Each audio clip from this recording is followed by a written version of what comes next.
Bonjour à toutes et à tous et bienvenue dans cette nouvelle vidéo. Je suis ravie de vous retrouver pour vous présenter mes essais préférés. Et en l'occurrence, je me rends compte que ce sont que des essais féministes, donc j'ai pas fait exprès, mais c'est vrai que c'est le type d'essai que je lis le plus. Je pense que c'est peut-être utile que je vous parle un petit peu de mon rapport aux essais, parce qu'effectivement, j'ai peut-être un rapport un peu différent de la plupart des gens qui lisent des essais. Donc il faut savoir que moi je n'en lis pas spécialement beaucoup. Pourquoi? Parce que je suis surtout intéressée par la fiction quand je lis en dehors de ce que je lis pour les cours, parce que ce que je lis pour les cours est déjà souvent des essais, et du coup j'aime bien un petit peu me changer les idées et lire du coup pas mal de fiction. Néanmoins, j'en lis, et quand j'en lis, c'est principalement des essais sur le féminisme, parce qu'évidemment c'est un sujet qui me tient particulièrement à cœur. Et donc voici mes essais préférés.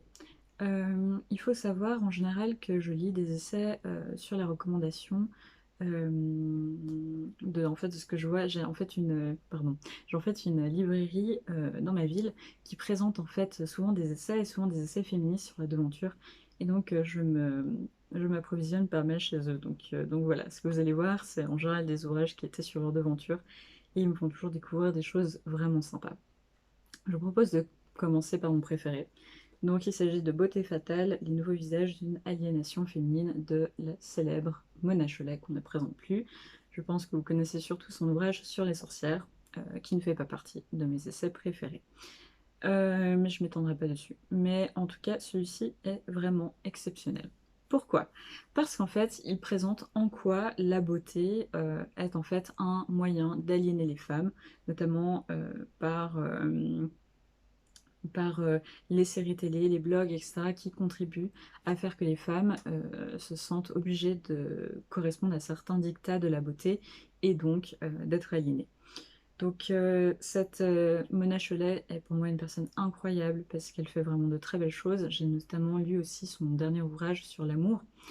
Je me souviens plus comment il s'appelle, mais je vous le mettrai en commentaire, en note de bas de page, en commentaire, mais il était vraiment très bien. J'aime beaucoup le fait qu'en général, ses essais sont très très bien sourcés. Elle met toujours beaucoup de références, ce qui n'est pas forcément le cas dans les essais, et c'est très très très intéressant. Honnêtement, je l'ai adoré, je l'avais dévoré, et j'ai très envie de le relire. J'aime beaucoup l'écriture de Mona Chollet d'une manière générale, et je trouve qu'on ne parle plus assez de celui-ci, et qu'on parle beaucoup de celui sur les sorcières qu'elle a aussi écrit, qui est certes intéressant, mais celui-ci, c'est vraiment une révélation pour moi. Donc voilà, je l'adore. Si vous avez aimé son ouvrage sur les sorcières, et si vous vous intéressez à cette question, franchement, lisez-le, ça vaut vraiment le coup. En plus, c'est pas très cher, il est 10 €, donc c'est très intéressant. C'est aux éditions La Découverte. Ensuite, j'ai particulièrement aimé du coup, Mona El Tahawi. Je suis désolée si je prononce mal, vraiment désolée. Donc, pourquoi le Moyen-Orient doit faire sa révolution sexuelle? Donc, aux éditions Pocket, qui en gros estime que les femmes en fait doivent prendre la parole dans les milieux musulmans, et doivent aussi proposer une révolution sexuelle. Donc il faut savoir que l'autrice a été arrêtée à Téhéran, et emprisonnée, battue et attouchée sur la place Tahrir, et donc elle a décidé de prendre la parole et d'expliquer pourquoi c'est très difficile pour les femmes du Moyen-Orient de s'exprimer, et pourquoi ces dernières devraient faire une révolution sexuelle. Donc évidemment c'est une opinion qui peut être controversée, évidemment c'est son opinion par rapport à ses propres convictions, mais je trouve que c'est un texte vraiment poignant. Elle va parler aussi de l'expérience qui a fait qu'elle avait eu envie d'écrire ce livre, donc ce moment où elle a été battue et torturée littéralement, parce qu'elle avait ses propres opinions. Et franchement, c'était un ouvrage que j'ai beaucoup beaucoup aimé. Vraiment coup de poing, très très court, mais qui donne une voix puissante. J'ai beaucoup aimé sa manière de s'exprimer en fait. Elle a vraiment une très très belle écriture. Je sais pas si l'ouvrage est traduit, mais je pense, oui. Traduit de l'anglais par Carla Labaste et Alison Jacquet-Robert, mais effectivement c'est très très bien. Et elle dédie son livre comme ça: à toutes les filles du Moyen-Orient et d'Afrique du Nord, soyez impudiques, soyez rebelles, désobéissez, et sachez que vous méritez d'être libres. Donc voilà, ça résume un petit peu la pensée de cet essai. Honnêtement, c'est quelque chose qu'il faut lire. et je vous le conseille très fortement. Ensuite, j'ai lu un énorme coup de cœur donc de Gabrielle Dédier, On ne naît pas grosse. Je pense que vous avez vu le documentaire qu'elle a fait, je crois qu'il a été diffusé par Arte, si je ne me trompe pas, et donc qui va parler de sa vie surtout, mais surtout c'est un essai en faveur d'en fait expliquer ce qu'est la grossophobie et comment combattre aussi la grossophobie. En fait, par le biais de sa propre expérience, elle va montrer les violences, qu'elles soient médicales, de la société, etc., à l'égard des personnes obèses. Et elle va expliquer qu'en fait, c'est aussi cette société qui conduit les personnes à devenir obèses. Et c'est vraiment magnifique. C'était très très bien. J'ai été très très très touchée par ce texte. J'ai aussi beaucoup aimé son documentaire. Donc il faut savoir que c'est aux éditions La Goutte d'Or. Et c'est absolument magnifique. Je vous le conseille vraiment. J'ai beaucoup aimé son écriture, j'ai beaucoup aimé sa manière de parler de son enfance, de sa jeunesse. J'ai beaucoup aimé toutes les réflexions qui se retrouvaient dans ce livre. Je vous le conseille très fortement. On ne parle pas assez de la grossophobie. Pourtant, la grossophobie tue. Et il faut prendre à bras-le-corps ce genre de sujets.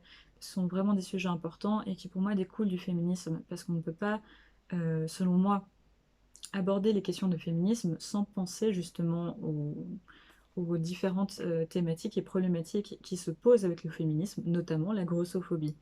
Parce qu'effectivement, les femmes considérées comme grosses sont victimes de violences, et qui peuvent être des violences notamment gynécologiques. Donc pour moi, c'est important qu'on puisse en parler, et c'est vraiment important de lire cet ouvrage. Gabrielle Dédier est quelqu'un de vraiment très courageux, qui explique très très bien euh, ce qu'elle veut dire en fait, et je vous le conseille très très très très très chaudement. Ensuite, j'ai lu La querelle des femmes ou N'en parlons plus d'Eliane Viennot, sur une très longue histoire effacée des mémoires. Donc aux éditions féministes, Xème collection Racine de IXE. Alors j'ai découvert par la suite que c'est une maison d'édition qui publie des ouvrages féministes. Donc, de quoi ça parle? Alors, Eliane Viennot, pour celles et ceux qui ne la connaisseraient pas, est une professeure émérite de littérature française de la Renaissance et membre honoraire de l'Institut universitaire de France. Elle est spécialiste en fait de femmes de la Renaissance et elle s'intéresse aux relations de pouvoir entre les sexes. Et elle a notamment écrit, si je le retrouve, mais en gros elle a parlé de l'écriture inclusive dans un autre de ses livres. Je vous le noterai en note de bas de page. Pardon, encore une fois, c'est pas les notes de bas de page, c'est dans la barre d'infos. Désolée, j'étais sur mon mémoire juste avant de tourner cette vidéo, du coup j'ai encore des petits soucis au niveau du vocabulaire. Mais voilà, elle a écrit Non, le masculin ne l'emporte pas sur le féminin en 2014. Et elle a aussi écrit Le langage inclusif, pourquoi, comment. Donc si vous vous intéressez au langage inclusif, il faut lire Eliane Viennot, qui est vraiment une référence sur le sujet. Mais là, elle a écrit un ouvrage sur la querelle des femmes. Alors, la querelle des femmes, c'est quoi? La querelle des femmes, en réalité, c'est une grande querelle qui a eu lieu entre la fin du Moyen-Âge, donc à partir, on va dire, de Christine de Pisan. Donc Christine de Pisan, qui serait la première femme autrice de langue francophone, à, on va dire, la Révolution française. Et en fait, c'est une querelle qui a opposé de très nombreux participants à travers le temps, sur de très nombreux supports, que ce soit des vitraux, des livres, des pamphlets, etc., que ce soit des hommes ou des femmes, sur une seule et même question. Est-ce que les femmes sont égales, supérieures ou inférieures aux hommes? Et donc, ça parle de ça. Et si vous êtes comme moi, personnellement, j'en avais pas entendu parler avant d'arriver à l'université, et je crois que c'est le cas pour la plupart des gens. Et justement, en fait, ce texte est un plaidoyer pour étudier la querelle des femmes, qui est trop peu souvent étudiée, et, en fait montrer à quel point cette querelle est importante dans la culture en fait de toute l'époque moderne, et qu'on ne peut pas faire l'économie d'une enquête prolongée et poussée sur cette question. Donc j'adhère complètement à son opinion. C'est vraiment quelque chose de très intéressant. Je vous invite fortement à vous renseigner. C'est quelque chose qui peut vous intéresser parce qu'il y a de très belles choses qui sont écrites là-dessus. N'hésitez pas à me demander en commentaire si vous voulez que je vous envoie des références, parce que c'est vraiment quelque chose qui me tient à cœur et qui me ferait très plaisir d'en discuter avec vous. Dites-moi aussi si une vidéo sur ce sujet pourrait vous intéresser d'ailleurs. Je pourrais faire une vidéo en fait pour vous expliquer brièvement en fait de quoi il en retourne, vous présenter quelques autrices principales et en quoi elles étaient hyper féministes pour leur temps. Et bref, donc n'hésitez pas à me le dire en commentaire, ça me ferait super plaisir de la faire, mais je sais pas si ça pourrait vous intéresser en vrai, j'avais déjà pensé, mais en tout cas, excellent ouvrage. Pourquoi? Parce qu'elle prend des positions fortes avec lesquelles je suis d'accord, elle va notamment dire que ces femmes sont féministes. Effectivement, je pense qu'à l'époque moderne, on peut parler de féminisme. Pourquoi? Parce qu'à partir du moment où vous parlez du fait de l'égalité entre les sexes, voire de la supériorité du sexe féminin, pour moi, en fait, c'est du féminisme. Et pour moi, ce serait être très orgueilleux de se dire qu'il n'y a que nous qui pouvons comprendre ce qu'est le féminisme et que dans les temps anciens, on ne pouvait pas le penser, en fait. Donc voilà, c'est plein de réflexions comme ça. Si vous voulez vous intéresser à l'histoire des femmes et à l'histoire du féminisme, honnêtement, il faut le lire. J'ai adoré l'écriture, j'étais embarquée dedans comme dans un roman. Honnêtement, c'était génial. J'ai appris beaucoup de choses. Et honnêtement, c'est suffisamment vulgarisé pour que même si vous n'êtes pas dans des études d'histoire, etc., vous puissiez être totalement embarqué. Franchement, il a une manière, Eliane Viennot, de présenter les choses qui est absolument géniale. Donc franchement, lisez-le. Intéressez-vous à la querelle des femmes si ça peut vous intéresser parce que franchement, il y a tellement de choses à découvrir, c'est tellement génial. Et lisez ça. Honnêtement, lisez ça, c'est exceptionnel.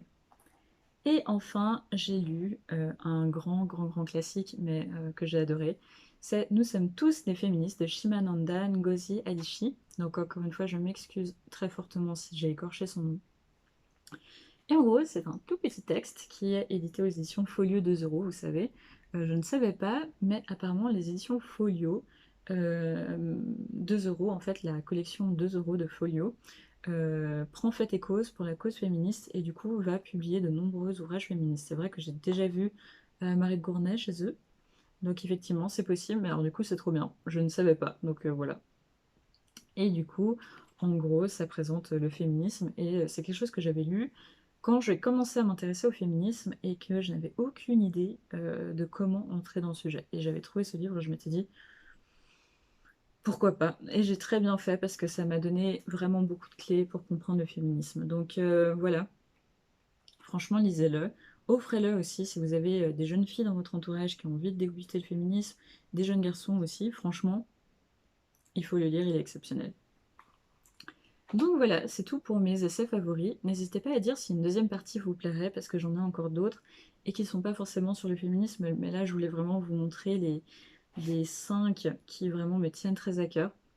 N'hésitez pas à me mettre en note de bas de page, pardon, note de bas de page, sinon je n'y arriverai pas aujourd'hui, mais à mettre dans les commentaires quelles sont vos recommandations d'essais, surtout si c'est des essais féministes, parce que ça m'intéresse énormément. Et n'hésitez pas à vous abonner, à liker la vidéo si ça vous a plu, et je vous dis à très bientôt pour une nouvelle vidéo. Ciao!